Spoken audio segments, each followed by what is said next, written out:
येत्या 10 दिवसांमध्ये कर्जमाफी करणार असल्याचं दत्तात्रय भरणे यांनी या सभेच्या दरम्यान सांगितलेलं आहे। अहिल्यादेवी होळकर यांच्या 301व्या जयंतीच्या निमित्ताने अहिल्यानगरमधल्या चोंडी या ठिकाणी एक कार्यक्रम आयोजित करण्यात आला होता आणि याच कार्यक्रमाच्या दरम्यान त्यांनी ही घोषणा केली आहे। आजच्या कृषी क्षेत्रातील मोठ्या बातम्या, शासनाच्या घोषणा, अनुदानातील बदल, खरेदी धोरणे आणि बाजारभावांमधील हालचाल सर्व काही तुम्ही पाहणार आहात या व्हिडिओच्या माध्यमातून। वळसे पाटील पुन्हा मंत्रिमंडळामध्ये अर्थ खात्यासाठी नाव चर्चेत आले, अनुभवाचा फायदा होऊ शकतो। प्रशासनामधील प्रदीर्घ अनुभव, विविध खात्यांमधील कामकाजाची सखोल जाण आणि तसेच महायुतीमधील घटक पक्षांशी असलेला समन्वय यामुळे त्या जबाबदारीसाठी योग्य ठरू शकतात असं मत काही जाणकार व्यक्तींनी व्यक्त केलंय। यंदाचा मान्सून कमकुवत राहणार, हवामान विभागाने अंदाज वर्तवला। देशामध्ये सरासरीपेक्षा कमी पाऊस राहील। जून ते सप्टेंबर या मान्सून हंगामामध्ये देशभरातील पर्जन्यमान दीर्घकालीन सरासरीच्या सुमारे 90% राहण्याचा अंदाज हवामान विभागाने वर्तवला असून सरासरीपेक्षा कमी मान्सूनची शक्यता अधिक असल्याचं स्पष्ट करण्यात आलंय। महायुतीमध्ये शिंदे गट आणि सुनेत्रा पवार गट जास्त जागांवर अडून विधान परिषदेच्या 17 जागांसाठी जागा वाटपामध्ये भाजपने सुरुवातीला 14 जागांवर दावा केला होता, तर केवळ 3 जागा शिंदे गटाला आणि सुनेत्रा पवार गटाला 1 जागा देण्याचं ठरवण्यात आलं होतं। पण जसजशी जागा वाटपाची बोलणी सुरू झाली तशी शिंदे गटाने 7 तर सुनेत्रा पवार गटाने 3 जागांची मागणी केली।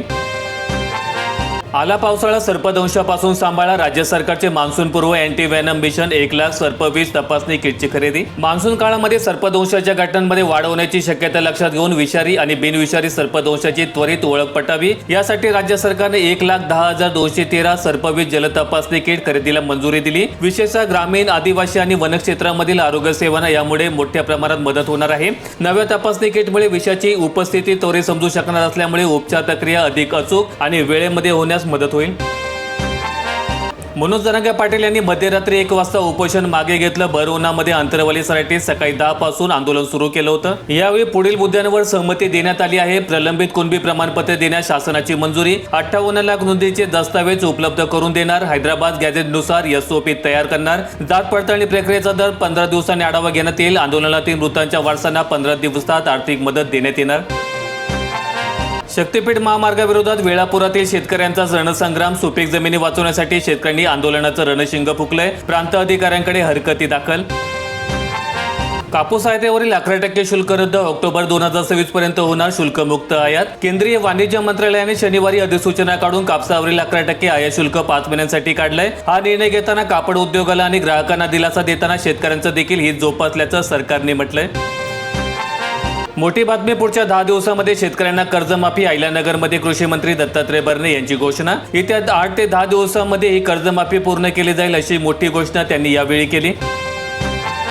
छत्रपती संभाजीनगर जिल्ह्यात दुष्काळाच्या झळा तीव्र, संभाजीनगर टँकर संख्या 200 वर तर 194 टँकरद्वारे पाणी पुरवठा सुरू। संभाजीनगरसह मराठवाड्यामधील 4 जिल्ह्यांमध्ये 92 गावे आणि 36 वाड्यांना 156 टँकरद्वारे पाणी पुरवठा सुरू होता। त्यात आता वाढ झाली। आज घडीला मराठवाड्यामधील 8 पैकी एकही जिल्हा टँकर मुक्त नाही। विभागीय आयुक्तांच्या अहवालानुसार विभागामधील 179 गावांसह 88 वाड्यांना 20 शासकीय आणि 288 खासगी असे एकूण 308 टँकरद्वारे पाणी पुरवठा होत आहे। आणि विशेष म्हणजे टँकर मंजुरीसाठी रोज नव्याने प्रस्ताव दाखल होत आहेत।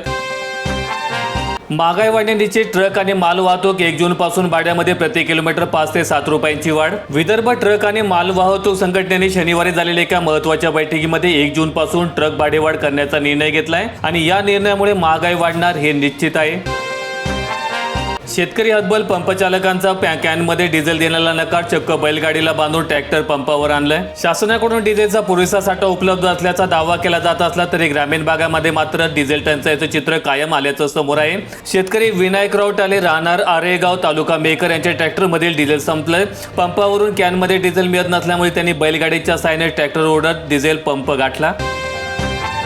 तुम्हाला निवडता येणार तुमचं पेट्रोल यादी उपलब्ध राहणार। आता E20, E22, E25 आणि E30 पेट्रोल मिळणार। सरकार एक महत्त्वाकांक्षी योजनेवर काम करीत आहे, त्यामुळे वाहन मालकांना त्यांच्या कार किंवा बाईकच्या इंजिन क्षमतेनुसार आणि सुसंगतेनुसार त्यांना हवं असलेल्या इथेनॉल मिश्रित पेट्रोलची टक्केवारी स्वतः ठरवता येईल। इंजिन जुनं झाल्यानंतर जास्त इथेनॉल असलेले पेट्रोल रबराचं भाग, पाईप आणि प्लॅस्टिकच्या घटकांना नुकसान पोहोचू शकतं। इथेनॉलमध्ये ओलावा शोषण्याची प्रवृत्ती असल्यामुळे इंजिनला गंज लागण्याचा धोका निर्माण होतो। मान्सून केरळच्या उंबरठ्यावर, विदर्भ, मराठवाड्यासह मध्य महाराष्ट्रामध्ये पावसाचा इशारा। शनिवारी मान्सून लक्षद्वीप परिसर, कोमोरिन क्षेत्र म्हणजेच कन्याकुमारी जवळ समुद्र भाग, अरबी समुद्राचा नैऋत्य आणि आग्नेय भाग तसेच बंगालच्या उपसागराच्या नैऋत्य, मध्य तसेच ईशान्य भागापर्यंत पुढे सरकलाय। सोलापूर जिल्ह्यात बेदाण्याच्या दरामध्ये 25 रुपयांची तेजी, जिल्ह्यातल्या उत्पादकांना सोनेरी दिवस, शेतकऱ्यांमध्ये आनंद. गुणवत्तेच्या बेदाण्याला सरासरी 280 ते 420 रुपये प्रति किलोचा दर मिळतोय. जिल्ह्यामधील अनेक शेतकऱ्यांकडून उत्पादित बेदाणा हा कोल्ड स्टोरेजमध्ये ठेवण्यात आलाय. आवश्यकतेनुसार शेतकरी बेदाणे विक्रीसाठी काढून आर्थिक उलाढाल करतोय. शेतकरी वर्गामधून एप्रिलमध्ये छाटणी झाली. अंतर्गत मशागतीची कामे देखील उरकण्यात येत आहेत. खते बियाणं महागलं आणि कर्ज वाटप रखडलं. छत्रपती संभाजीनगर जिल्ह्यात फक्त 16% पीक कर्ज वाटप, बळीराजा सावकाराच्या दारात. आगामी खरीप हंगाम अवघ्या काही दिवसांनी येऊन ठेपला असताना जिल्ह्यामध्ये पीक कर्ज वितरणाची गती अत्यंत संथ असल्याचं चित्र पाहायला मिळतंय. 26 मे पर्यंतच्या अहवालानुसार जिल्ह्याला मिळालेल्या एकूण उद्दिष्टापैकी केवळ 15.52% पीक कर्ज वाटप झालंय. यामध्ये जिल्हा मध्यवर्ती बँक आघाडीवर असून राष्ट्रीयकृत आणि खासगी बँकांचा कारभार मात्र कमालीचा रेंगाळल्याचं दिसतंय. यवतमाळ जिल्ह्यामध्ये 74 प्रकल्पांमध्ये केवळ 39% जलसाठा. वाढत्या तापमानामुळे खालावली पातळी. 30,000 नागरिकांची तहान. टँकर्सवर 109 गावांसाठी खासगी विहीर आणि बोअरवेलचं अधिग्रहण. पावसाळा लांबणीवर गेल्यास ही टंचाई अधिक तीव्र होण्याची शक्यता वर्तवली जाते. गेल्या वर्षी मोठी आणि मध्यम व लघु प्रकल्पामध्ये एकूण 31.22% इतका जलसाठा होता. यंदा ही टक्केवारी अधिक दिसत असली तरी वाढत्या तापमानामुळे पाणी पातळी खोल जात असल्याचं पाहायला मिळत आहे. तपासणी, औषध आणि आपत्कालीन सेवा मोफत. राज्याच्या नव्या आरोग्य धोरणामध्ये सार्वजनिक रुग्णालयांमध्ये सोय. राज्यामधील प्रत्येक नागरिकाला परवडणाऱ्या गुणवत्तापूर्ण आणि सार्वजनिक आरोग्य सेवा उपलब्ध करून देण्यासाठी राज्य सरकारने महत्त्वाकांक्षी आरोग्य धोरणाचा आराखडा तयार केलाय. सुदृढ महाराष्ट्र घडवण्याच्या उद्देशाने तयार करण्यात आलेल्या या धोरणामध्ये औषधे, तपासण्या आणि आपत्कालीन सेवा मोफत दिली जाईल. नागरिकांना त्यांच्या राहत्या परिसरातच दर्जेदार आरोग्य सेवा उपलब्ध करून देण्यासाठी आरोग्य विकास कल्याण केंद्र विकसित करण्यात येणार असून प्रत्येक कुटुंबाला आरोग्य कार्ड देऊन त्यांना प्राथमिक आरोग्य केंद्राशी जोडलं जाणार आहे. छत्रपती संभाजीनगर जिल्ह्यात पाटबंधारेच्या गाडझोपेमुळे सिंचन प्रकल्प कोरडे. 21 गावांमध्ये 53 टँकर सुरू. सिल्लोड तालुक्यामधील भीषण पाणी टंचाई. पिण्याच्या पाण्यावर डल्ला मारून घेतली जात आहेत उन्हाळी पिके. सिल्लोड तालुक्यामध्ये पाटबंधारे विभागाच्या दुर्लक्षामुळे शेतीसाठी अवैध पाणी उपसा वाढल्यामुळे खेळणा, अजिंठा आणि केळगाव या प्रकल्पांमधील पाणीसाठा संपून भीषण पाणी टंचाई निर्माण झाली. परिणामी 51 गावांची तहान भागवणाऱ्या सध्या 53 टँकर सुरू करण्यात आले आहेत. मालेगावमध्ये 1 एप्रिलमध्ये 16 तर मे महिन्यामध्ये टंचाई गावांची संख्या 64 वर. मालेगाव तालुक्यातील स्थिती. 37,000 नागरिकांची टँकरने भागवली जाते तहान. वाढत्या तापमानामुळे तालुक्याच्या ग्रामीण भागांमधील वेणी तळ गाठलाय. साठवण तलावामधील पाणी आटल्यामुळे अनेक गावांमध्ये पाणी टंचाई जाणवते आणि त्याच पार्श्वभूमीवर ग्रामीण भागामधून पाण्यासाठीचे प्रस्ताव दाखल करण्यात आलेले आहेत.